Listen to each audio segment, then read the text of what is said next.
Bom dia. É muito bom estar aqui. Primeira vez que eu estou nessa casa, né? Já acho que uns 4 anos, né, Nelson, que a gente faz parte do trabalho brilhante trabalho que a USE desenvolve. E eu fui muito feliz por receber o convite e participar dessa equipe, desse trabalho. E mais feliz ainda por a gente estar retornando presencialmente, né? Como nos faz falta a gente estar nas casas espíritas, né? Podendo receber toda essa vibração, toda essa energia. E nós estamos confiantes que em breve retornaremos às atividades normais, né? Vamos continuar orando pelos cientistas, pelos pesquisadores, né, para que eles continuem sendo iluminados, intuídos, envolvidos pela espiritualidade maior, né, e que eles consigam finalizar uma das vacinas aí que possa nos proteger dessa doença, né? Eu já me contaminei e só tenho a agradecer a Deus que dos males, né, os menores, né? Mas mesmo que eu saí praticamente ileso, não é uma gripezinha, né? Não é nada agradável passar pelos sintomas, né? E fora tantos e tantos amigos, conhecidos e brasileiros e no mundo afora pessoas que têm perdido suas vidas, né? Mas está aí nas mãos do Criador. Vamos pedir que a espiritualidade amiga, os trabalhadores espirituais dessa casa, envolva cada um de nós presente aqui nesta noite, né? Encarnados e também nossos irmãos desencarnados que se fazem presentes.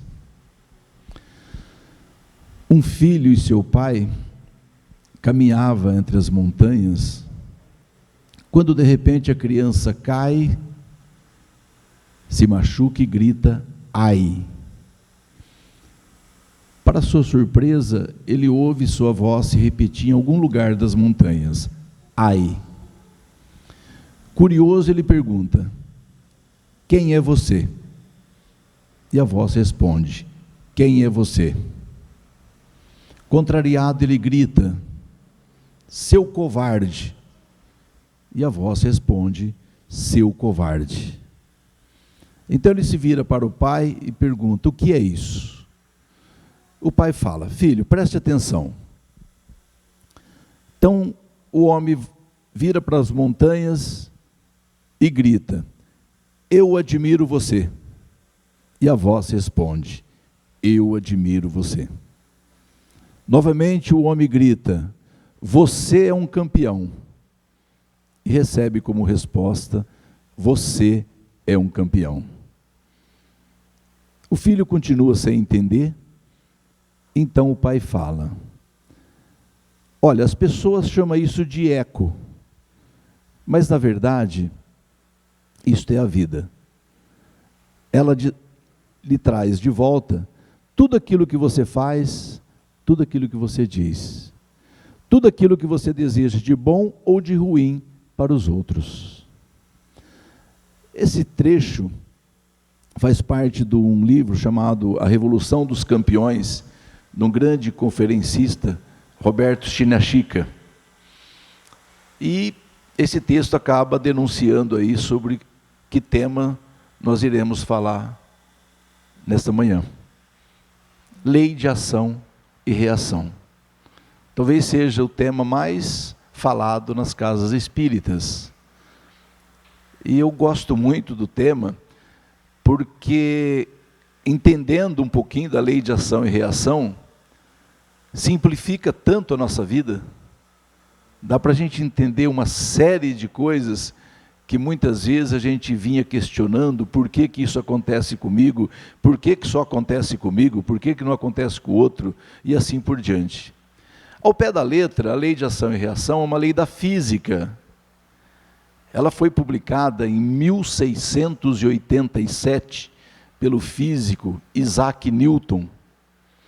E ela postula o seguinte, toda ação exerce uma reação de igual intensidade no sentido oposto, no sentido contrário. Trazendo para a doutrina espírita, ela vem nos esclarecer que nós vamos receber de volta tudo aquilo que nós praticarmos em nossas vidas. A gente vai colher tudo aquilo que nós plantarmos. Diz que a semeadura é livre, mas a colheita é certa, é garantida. Não tem como a gente colher flores se estivermos semeando espinhos, não é verdade? Mas muitas vezes nós preferimos acreditar em sorte e azar. E às vezes é cômodo para nós culpar o azar pelos nossos fracassos. Afinal de contas, se não deu certo, porque nos faltou sorte. Olha que coisa mais sem sentido, mais vaga, né? Nos faltou sorte. Tive azar. Eu não tenho responsabilidade nenhuma sobre aquilo. Nós sabemos que não é assim. E dizer, acreditar em sorte e azar, é você acreditar que Deus não é justo, que Deus tem suas preferências. A este eu vou dar tudo de bom, àquele eu vou dar só sofrimento. Imagine o todo justo e bondoso, se ele faria isso com um de seus filhos. Nós, espíritos imperfeitos, como pais, procuramos ser justo para com nossos filhos. Imagina se Deus seria injusto. Nós procuramos oferecer o mesmo para todos, as mesmas oportunidades. Mas quando tiver que dar um corretivo, eu não vou dar um corretivo em todos se apenas um errou. Aquele que vai ter que passar pelo, vamos dizer, castigo, não é verdade? Então nós temos que tomar muito cuidado enquanto a gente começa até culpar o Deus, né, o nosso Pai, por algumas coisas que não dão certo em nossas vidas. Porque é muito comum você falar, mas por que um sofre mais do que os outros? Por que isso só acontece comigo? Na minha família, parece que meu irmão, tudo de bom acontece para ele. Seus filhos não lhes dão trabalho. Tem uma esposa maravilhosa. Olha lá o meu parente, meu primo. Nossa, tudo para ele dar certo. É no trabalho, é na família. E de quem é essa culpa? De quem é essa responsabilidade? É nossa mesmo. A partir do momento que você parte do princípio que nós só vamos colher aquilo que a gente plantar, não tem como culpar o azar, não tem como culpar o próximo, não tem como culpar a divindade pelo aquilo que está acontecendo em nossas vidas. Então é melhor que a gente encare de frente. Olha, essas coisas não estão indo bem para o meu lado, é porque eu não estou agindo corretamente. Aí vem aquela pergunta, mas e aquela senhora bondosa, caridosa, ela sofre com o esposo, sofre com filhos, muitos perdem filhos, netos, mas que mal que essa pessoa fez para merecer tudo isso? De quando eu a conheço, ela só fez bem ao próximo. Por que ela está passando por tudo isso? Aí nós, espíritas, né, que um dos pilares do espiritismo é acreditar na reencarnação, nós achamos a explicação. Porque quantas vezes a gente não ouve as pessoas dizendo, aqui se faz, aqui se paga. Nós já acreditamos, né, um pouco além. Nós vamos pagar. Mas pode ser que não seja nessa encarnação. Pode ser que seja no plano espiritual, pode ser que seja no retorno, numa outra existência. E Deus é tão bom, mas tão misericordioso, que ainda Ele parcela as nossas dívidas em várias existências. Diz que as lojas parcelam em várias prestações, né? A gente diz que prestação para nós é uma existência. Porque nós não suportaríamos, talvez, pagar tudo que nós já fizemos em outras existências, numa única.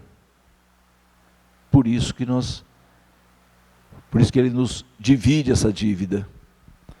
Então, a partir do momento que nós acreditamos na reencarnação, em vidas pretéritas, aí nós vamos entender porque muita gente passa por duras provas, talvez aparentemente sem ter um motivo nessa existência para passar por aquilo.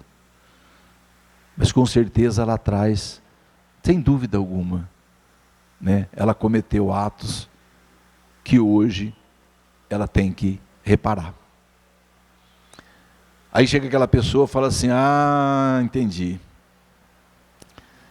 Então tudo que eu estou passando nessa vida é consequência de atitudes que eu tomei em vidas passadas. Porque nessa vida eu sou bonzinho. Será? Um dia eu ouvi o Divaldo falar numa palestra que mais ou menos 90% das provas pelas quais passamos nessa existência é fruto, é colheita dessa mesma existência. Então, às vezes, usar a reencarnação como uma muleta, né? Se apoiar na reencarnação. Eu vou entender o que eu estou passando nesse momento, porque em vidas passadas eu não fui boa gente. Tomar cuidado com isso. Porque na maioria das vezes, nós estamos colhendo aquilo que nós estamos plantando nessa mesma existência. E nós temos que melhorar muito nessa existência. Porque senão fica prático, né? Pensar que eu sou bonzinho, já sou um espírito, né, quase perfeito, eu não vou mudar nada, não vou melhorar nada. Nós sabemos que alguns que estiveram aqui entre nós, são missionários, vêm aqui só para nos dar o exemplo, né? Mas a maioria de nós ainda temos muito que aprender, muito que crescer, muito a evoluir, espiritualmente, moralmente, né? Então nós temos que tomar muito cuidado. O que nós estamos praticando no dia a dia? O que nós estamos pensando? O que nós estamos falando? Porque muitas vezes, na maioria de nós, a gente gosta muito de receber elogios e criticar. Eu tenho uma dificuldade para elogiar. É? E receber críticas? Você recebe de boa? Não. Meu orgulho não permite. Onde se viu você criticado? Então muitas vezes a gente gosta de falar, mas a gente não gosta de ouvir. Não sei se vocês conhecem alguém assim, que a gente está falando e já está nos cortando, querendo falar mais que nós, e vira aquela disputa. Às vezes você tem que falar: um momentinho, deixa eu concluir. Nós queremos falar, nós queremos expor nossos problemas, contar nossas histórias. E na maioria das vezes, a gente não tem paciência para ouvir. Mas vamos fazer um esforço. Quando alguém vier comentar seus problemas, vamos pelo menos nós espíritos falar: olha, eu aprendi, né? Eu assisto as palestras, eu leio, quanto que eu não tenho aprendido, né? A exercitar essa paciência, fazer a caridade, emprestando os ouvidos, não só a gente falando. A gente gosta muito de ser respeitado, muitas vezes a gente não respeita as pessoas. A gente gosta de ser amado e não gosta de amar, porque às vezes nos custa. E atrás disso tudo tem uma das maiores chagas da humanidade: é o orgulho. É acreditar que nós somos melhores que os outros. As duas maiores chagas da humanidade são o orgulho e o egoísmo. Acreditar que a atenção tem que estar voltada para nós. Que os nossos problemas são os mais sérios da humanidade. Que todos têm que ter compaixão para com nós. Todos têm que ter paciência para conosco. Mas o contrário, será que nós estamos fazendo isso? Se a gente tem paciência com os outros, temos verdadeira compaixão para com o próximo? E uma questão muito grave é a questão do pensamento. Porque muitas vezes a pessoa não fala, ela não expõe o que ela está pensando, mas ela está pensando. E quando eu começo a pensar coisas negativas, eu começo a criar um padrão vibracional muito ruim. E esse padrão vibracional negativo, ruim, ele passa a atrair espíritos que se afinam conosco. E não tem como você ficar bem, você ser feliz, se você está pensando coisas ruins das pessoas, se você está desejando mal, se você fica alimentando ódio, se você fica alimentando mágoas. Existe uma frase famosa que diz assim: me diga com quem tu andas, que direi quem tu és. Vamos modificá-lo um pouquinho. Me diga o que tu pensas, que direi quem te acompanha. Então vamos colocar aqui na lousa um esquema assim bem grosseiro. Quando a gente fala muito em padrão vibracional, ondas vibracionais, então uma onda é mais ou menos isso mesmo. Uma onda, que lembra uma onda do mar. Os espíritos de luz, eles vibram. O padrão vibracional deles é alto, numa frequência bem maior. Os espíritos sofredores, que nas casas espíritas nós chamamos de obsessores, eles vibram numa faixa bem aqui embaixo. Agora, entre os superiores e os inferiores, os sofredores, acha um lugar para você aí. Onde que você estaria? Que você se coloca? Próximo aos superiores ou próximo aos sofredores? Eu vou dar algumas dicas. Se você não falar mal da vida alheia, se você não for uma pessoa crítica com o próximo, com as atitudes do próximo, se você é uma pessoa caridosa, se você é uma pessoa que dedica ao próximo, se você é uma pessoa que tem compaixão pelo menos, se você exercita qualquer tipo de caridade, seja ela material ou seja ela moral, você vai estar aqui próximo, mais para cá. Agora, se você gosta de uma fofoca, se você alimenta sentimentos de culpa, mágoa, remorso, você vai estar um pouquinho mais para baixo. Aí nós espíritas entendemos o seguinte: é comum, né, as pessoas procurarem as casas espíritas. Eu estou angustiado, nossa, eu estou sentindo muito mal, de repente as coisas não estão legais, sabe, eu não consigo ter uma paz. Aí alguém fala: vai à casa espírita, vai à casa espírita que eles vão resolver isso para você.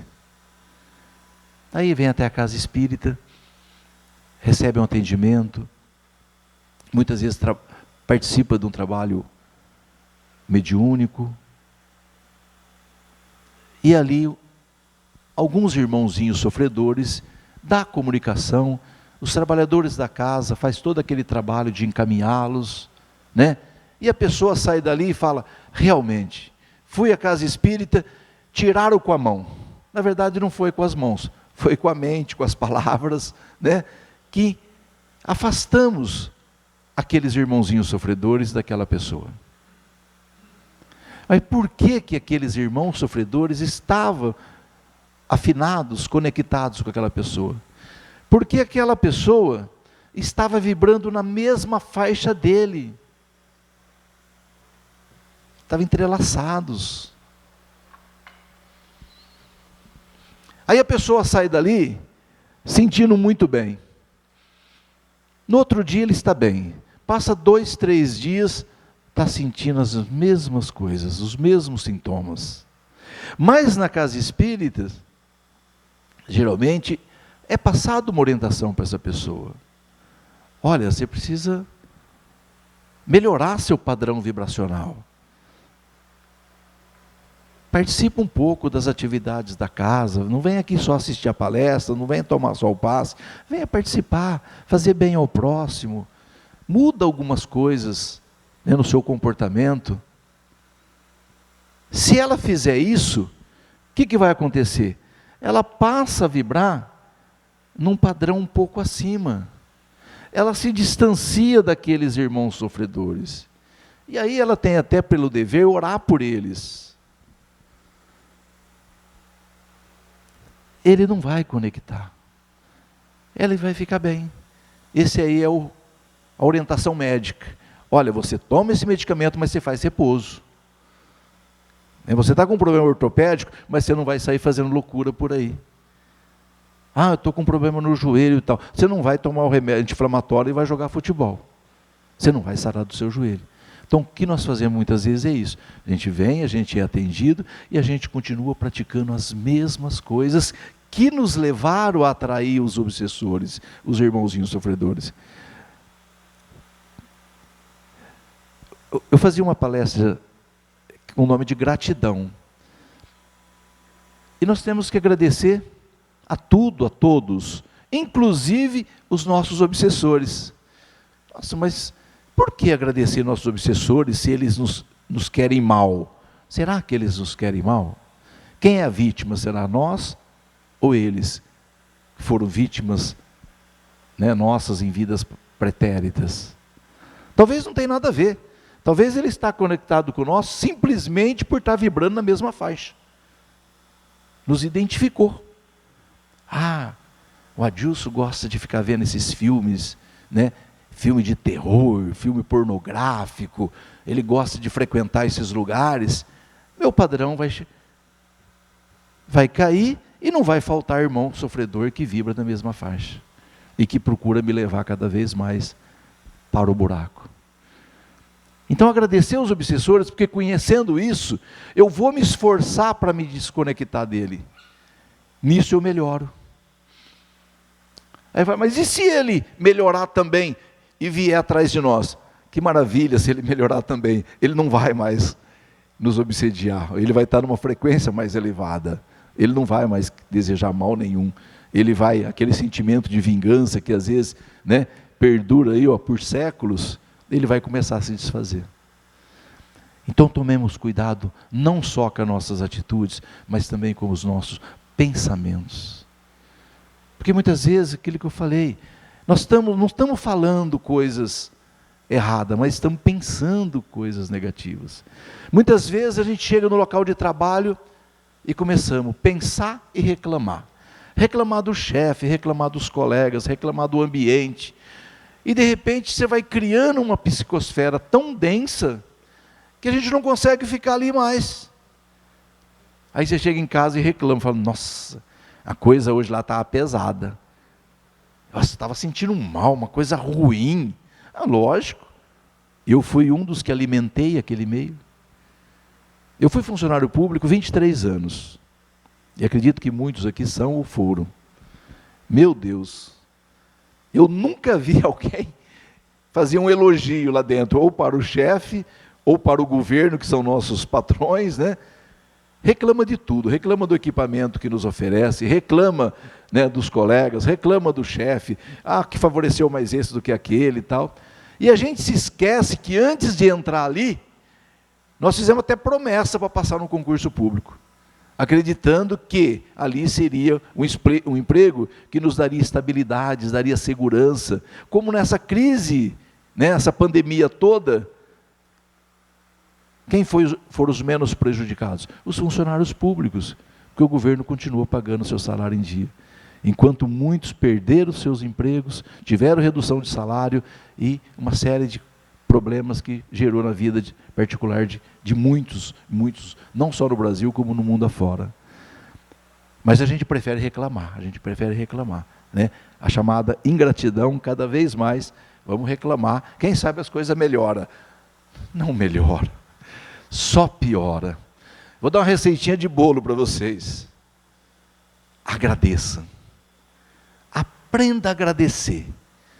Não comece seu dia antes de agradecer. Agradecer pela noite, agradecer pela oportunidade de mais um dia de crescimento, oportunidade de um dia de trabalho. É incrível como que as coisas... Você passa a vibrar numa faixa maior. Você passa a atrair quem? Os benfeitores. Esse dia eu estava lendo umas histórias do Jerônimo Mendonça Ribeiro. Ele, num trabalho lá em Ituiutaba, uns jovens saíram numa campanha de recolher alimentos. E voltaram conversando com ele, explicou para ele, falou, nossa, todo mundo assim, assustado, como que eles se sentiram bem, leves naquele dia. E Jerônimo explica, fala, olha, toda vez que você sai em trabalho para auxiliar o próximo, os benfeitores o seguem. Então, olha, nós temos que escolher quem que nós queremos de companhia. Os benfeitores ou os sofredores. Os sofredores nós temos que orar por eles incessantemente. Então, antes de um café da manhã, não importa se você vai comer uma bolachinha com uma xícara de café, antes da refeição, agradeça. Aprenda a mentalizar um segundinho ali e fazer o agradecimento.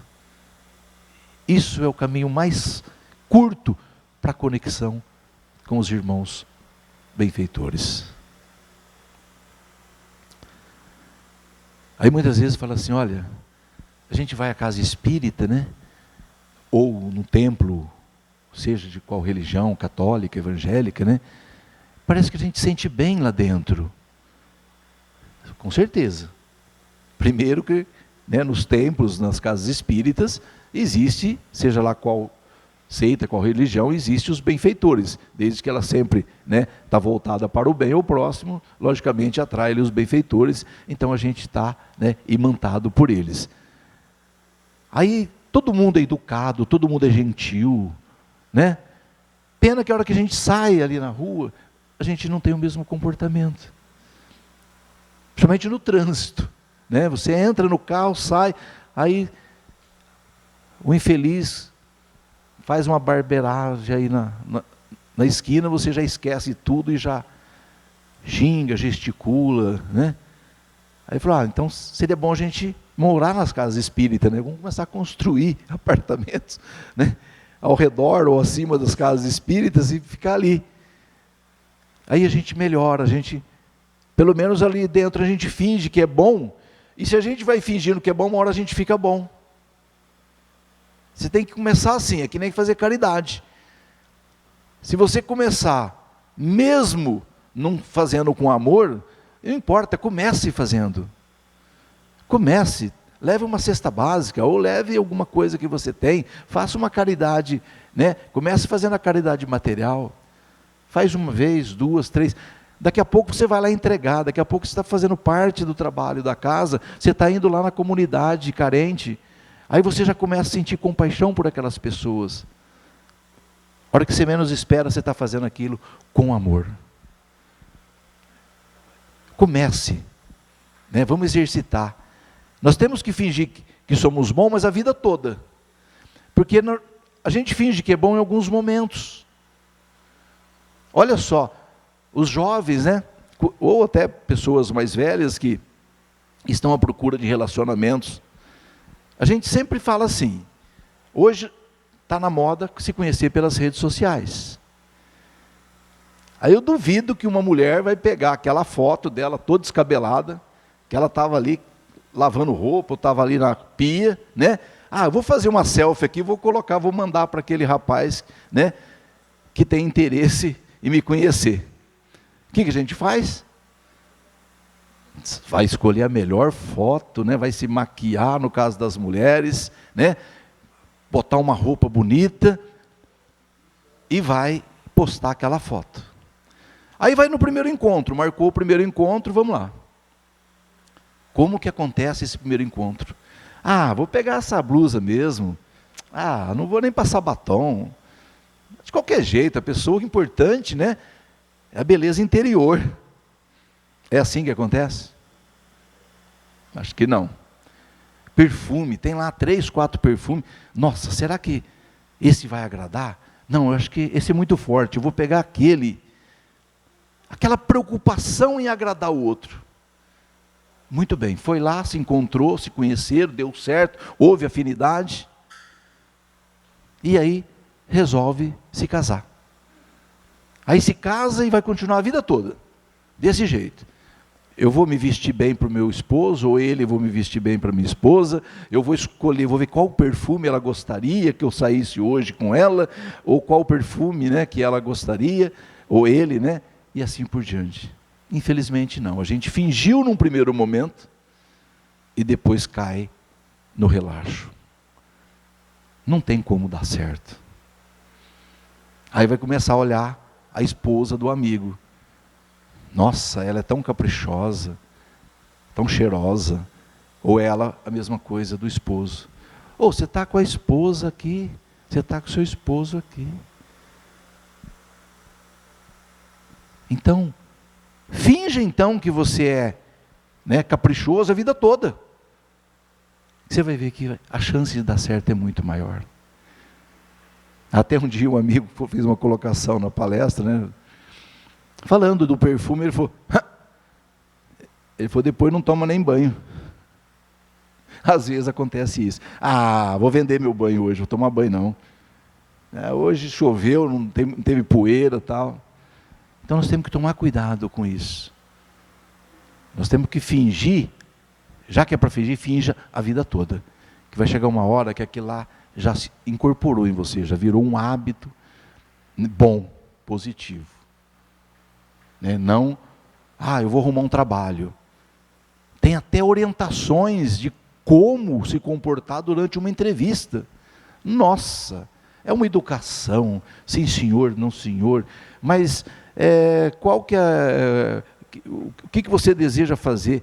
Olha, qualquer coisa que a empresa oferecer eu faço. Aí põe lá na carteira, né, uma determinada função. Passa um tempo, fulano, você pode pegar aquilo lá, levar em tal lugar? Não, não é minha função. Na minha carteira está escrito tal coisa. Deu para entender como é que a gente muda, a gente finge, a gente procura enganar os outros, e depois as pessoas, o patrão se decepciona com o funcionário, a esposa se decepciona com o marido se decepciona com a esposa, e assim por diante. Aí não tem como as coisas dar certo para você. Né? Então seja autêntico. Olha, eu quero agradar minha esposa, mas vou agradar sempre. Não importa se eu tenho 10 anos de casado, 20, 50, né? Eu vou ser companheiro dela sempre. Às vezes a gente vê umas pessoas idosas, eu estava conversando com a minha esposa, infelizmente hoje ela não pôde vir, ela sempre me acompanha. A gente vê dentro da família mesmo. Eu tenho meus pais ainda, meu sogro e minha sogra, sou uma pessoa muito feliz. Até por isso, todos na faixa de 85 anos, né? Aí eu vejo eles se tratando, eu olho para ela e falo, rapaz, será que a gente vai ficar assim? Sem paciência um com o outro, né? Já estão aí, como diz, no fim da vida. Então é tudo uma questão de você parar e se esforçar para isso. Não, eu vou tratar melhor. Eu vou tratar como gostaria de ser tratado. Eu não sou superior a ela. Eu não sou superior a ele. Né? Nós temos que acreditar muito naquilo que, na nossa força interior. Nós temos uma força que a maioria de nós desconhece. E essa força consegue mudar muita coisa em nós. Tem uma passagem que Jesus diz, vós sois deuses. Quando ele diz isso, ele diz, vocês têm um poder imaginário, que vocês não imaginam. Em relação a tudo, em relação a conquistas, em relação a mudar, em relação a crescer. Eu tive um professor na faculdade, um professor de farmacologia, um grande professor. Ele deu uma aula assim fantástica. Terminada a aula, ele falou assim: olha, tudo isso que eu passei para vocês, essa ação do medicamento, como é que vai agir, como é que vai curar, como é que vai resolver, é 50%. Os outros 50% é a fé de quem tomar o medicamento. Eu na época não era espírita, tinha lá meus 20 anos, por aí. Eu falei: esse cara está doido, um grande professor de farmacologia, falar isso. Aí depois, passado o tempo, eu entendi que ele era espírita.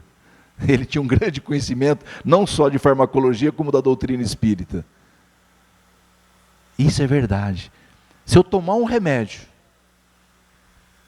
desacreditando daquilo, o meu organismo, esse meu magnetismo, ele não vai reagir, ele não vai colaborar.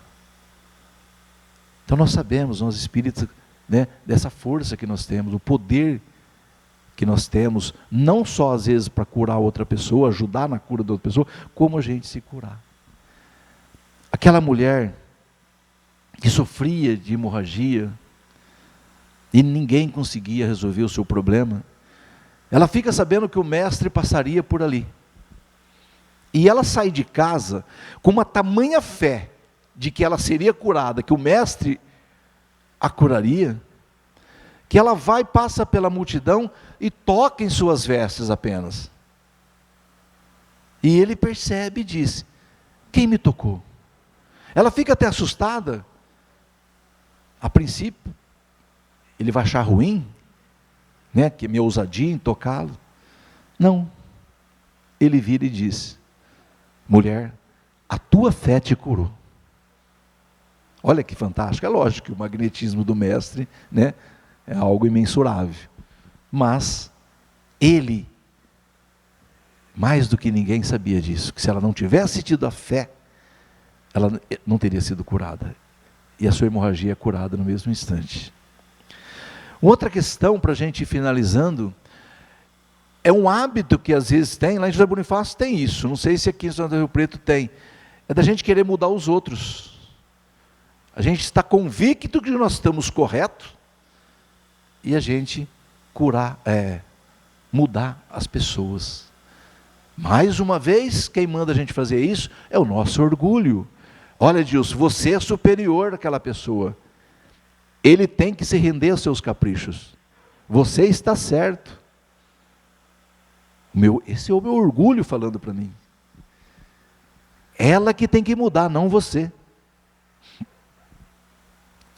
Se eu ouvi um colega dizendo assim: imagine uma rua cheia de pedriscos, e você está descalço.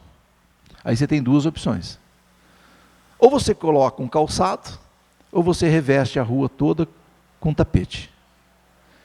Qual que é mais fácil? Colocar um calçado, ou ir lá revestir toda aquela rua. Então, é muito mais fácil, ou melhor, seria muito mais fácil, se não fôssemos orgulhosos, a gente mudar, a gente ceder. Então não adianta querer sair por aí mudando todo mundo. As pessoas são repletas de individualidades, cada um é cada um. Às vezes você ouve pais falando: eu tenho 5 filhos, como pode ser tão diferentes um do outro?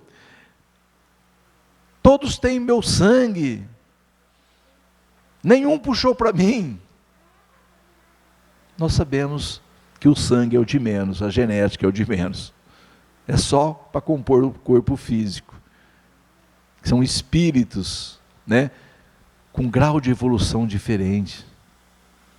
Muitas vezes estão ali na família de sangue para resgatar dívidas passadas. Nós sabemos, um vem como pai e filho, né? Mãe e filho, mãe e filha,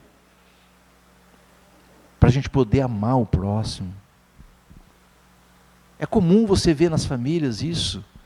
Nossa, eu procuro fazer de tudo para o meu filho, parece que ele tem ódio de mim.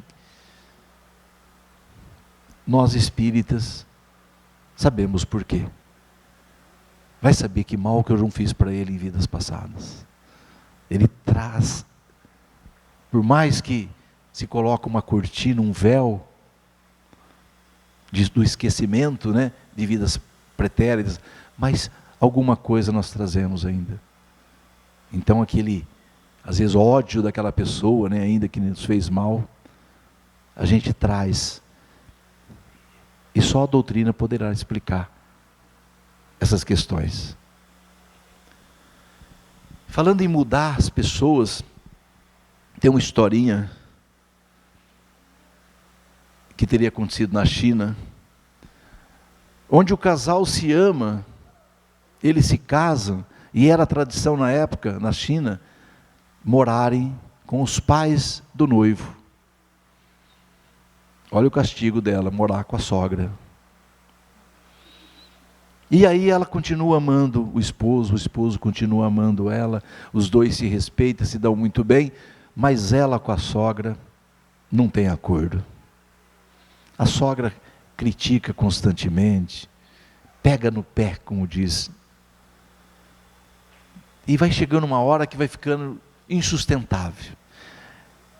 Essa moça não quer se separar do esposo porque o ama, mas não aguenta a sogra e não consegue morar numa outra casa. E o tempo passa, até que ela tem uma brilhante ideia. Vou matar minha sogra. Me livro dela e continuo com meu esposo. Porém, ela é inteligente e diz, mas se eu matá-la e descobrir que fui eu, as coisas vão piorar para mim.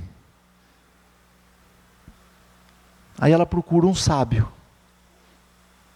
Explica a situação. Olha, a situação é essa, e eu quero matar minha sogra, e não quero que descubra que fui eu. Eu vim aqui para você me orientar. Aí ele fala, olha, ele vai até uma sala ao lado, vem com um frasco, falou, isso aqui é um veneno. Você cozinha lá na casa? Cozinho, às vezes eu cozinho. Você vai fazer algum prato para ela, e vai colocar algumas gotas desse veneno na comida dela. Ela vai começar daí um tempo, passar mal, ela vai adoecer, e ela vai morrer. E não vão perceber que foi você. Ela volta para casa toda feliz. Mas antes disso, ele dá algumas recomendações para ela. Fala, olha, mas para não desconfiar que foi você, já que você é a única inimiga dela na casa, você vai ter que fazer algumas coisas diferentes. Comece a tratá-la um pouquinho melhor. Tenha um pouco mais de paciência com ela. Ela é uma pessoa mais velha. Às vezes começa a pensar assim, que tudo aquilo que ela está falando para você não é para o seu mal. A hora que você for fazer a comida, capricha mesmo. Coloque ali toda a sua atenção na hora de preparar. Coloque ali todo o seu amor. Faça a ponto de não dar motivo para ficar falando de você. Se pedir para limpar a casa, limpe com cuidado. Refaça o serviço se for o caso. E trata ela bem. Não se esqueça de tratá-la bem. Se falar alguma coisa, não revida, não responda, tá? Silencie, vai lá para o seu quarto, tiver que chorar, chore lá. Não, tudo bem. Senão vão desconfiar que foi você. E ela volta para casa. Ela volta para casa e começa a seguir à risca as orientações daquele sábio. E o tempo vai passando, e ela vai limpar a casa, ela limpa com todo cuidado, refaz o serviço, olha se não ficou, né, nenhum lugarzinho sem limpar, vai fazer a comida, ela foca naquilo que ela está fazendo, para não passar no sal, para não faltar, né, o tempero e tal, para não passar do ponto na hora que um assado, né, para não ficar cru, enfim, ela começa a fazer tudo o que o sábio mandou. Mas passado algumas semanas, ela volta desesperada lá no sábio. Preciso falar com você urgente. Opa, o que aconteceu? Deu certo? Já enterrou a velha? Não, pelo amor de Deus, nem me fale nisso. Mas o que houve, minha filha? Ela está me tratando super bem. Olha, nem acredito o que está acontecendo. A harmonia está reinando entre nós. Ela me respeita, me elogia, elogia meu trabalho, elogia meus atos. Eu não quero de maneira alguma que ela morra. Por favor, arruma um antídoto para que eu dê para ela, para anular o efeito do veneno que eu dei até agora para ela. O sábio sorri e diz: vai em paz, minha filha. Aquilo lá era uma vitamina que eu dei para você. Não tinha veneno algum. O veneno estava aí, ó, dentro de você. A partir do momento que você mudou, ela também mudou com você. E é uma coisa tão interessante que a gente percebe, né? Alguma coisa no dia a dia. Se você aprender a ser gentil, por exemplo, no trânsito, é incrível como alguém que nem te conhece vai retribuir essa gentileza. Mas coisas tão simples, parar numa faixa de pedestre e esperar o pedestre atravessar, né? Uma criança, um idoso, é incrível como você estiver a pé, alguém vai fazer isso com você. Então a gente colhe com mais facilidade o que plantamos do que nós imaginamos, né? Então, meus irmãos, vamos aprender que a vida não é uma coincidência. É consequência de nossas atitudes e pensamentos. Vamos aprender a construir um mundo melhor para nós e para quem nos cerca. Sorrindo e compreendendo mais, reclamando e criticando menos. Pensando e agindo sempre positivamente. Que a paz do nosso Mestre Jesus continue a nos envolver hoje e sempre. Que assim seja.